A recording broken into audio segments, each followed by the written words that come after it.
Değerli izleyiciler, sizinle mənim video bloger Böcək Aslanov YouTube kanalı Savrod Media gündəminin təsisçi baş redaktoru. Bildiyiniz kimi ötən həftə Savrod rayonu Qaratape kəndində İçin şəhidlərin əziz xatirəsinə həsr olunmuş futbol turniri təşəbbüsü irəli sürən Savrod rayon İcra Hakimiyyəti və təşkilatçılar, Savrod rayon Qaratape kənd icra nümayəndəliyi və Savrod rayon Əhmədabad kənd icra nümayəndəliyi və bələdiyyəsinin birgə təşkilatçılığı ilə İçin şəhidlərin əziz xatirəsinə həsr olunmuş futbol oyunu keçirilmişdir və digər oyunlar da həmin keçirilmiş mart ayının 11-i keçirilən tədbirlər yadda qalan olub və möhtəşəm olub. Bir neçə oyunu bir arada bir gündə təşkil ediblər.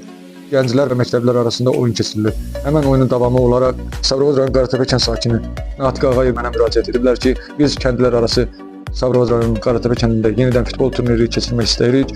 Keçirəcəyimiz futbol turnirinin amalı və məqsədi bundan ibarətdir ki, Sabirabadın ümumi şəhidlərin əziz tutmaq və şəhidlərimizin xatirəsini yaşatmaqdır. Deməli, həmən elanı nəzərinizə çatdırıram. Şəhidlərimizin xatirəsinə həsr olunmuş kəndlər arası futbol turniri keçiriləcək.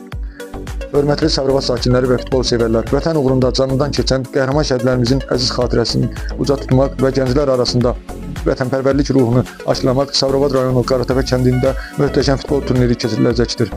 Sabirabad rayonu Qaratape kəndi. Sabirabad rayonu Qaratape kəndi stadionu 18 mart 2026-cı il saat 13:00-da futbolun açılışıdır. Bu oyuna hər kəs dəvətlidir. Xüsusən də futbolun təşkilatçıları tərəfindən mənə bildirilib ki, şəhid ailələri, qazilər, müharibə iştirakçıları, şəhid sevərlər və futbol sevərlər hər kəs bu tədbirə dəvətlidir. Hər birinizi gözləyirik.